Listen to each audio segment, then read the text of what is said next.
Kürlerimden doğup geldim Ertuğrul. Seni ve soyunu kül etmek için.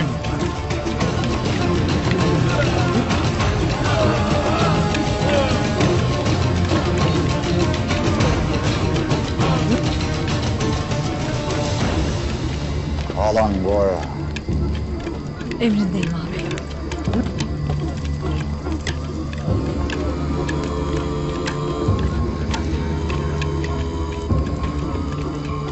Seni bugünler için ben yetiştirdim Alangoya. Gel buraya benim yiğit kardeşim.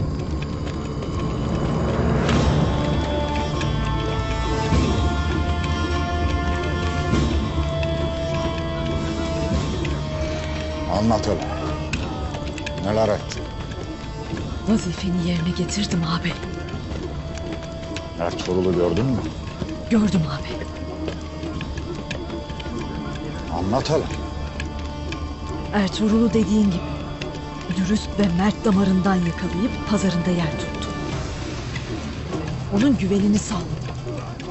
Otağına girip hatunu ve anasıyla tanış bile oldu. Benim vahşi şahım. Aferin sana. Noyan'ın gururu olduğunu bir kez daha ispat ettim. Senin gibi bir kardeşim olduğu için ruhlara her vakit adaklar adadım. Bundan gayrı adakların bile Türklerin kanından ve etlerinden olacak abi.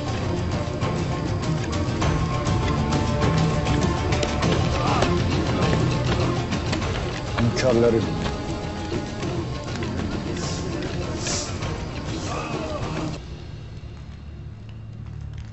Sen ne dersin Ahmet kardeş?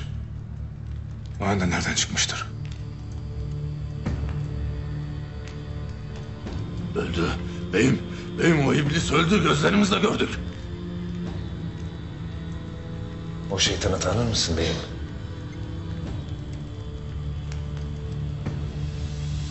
Tanırım Ahmet. Hem de çok iyi tanırım. Noyan'ın cehennemine hoş geldin Ertuğrul. Demek bayan sensin. Bu cehennemin zebanisi.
Abi.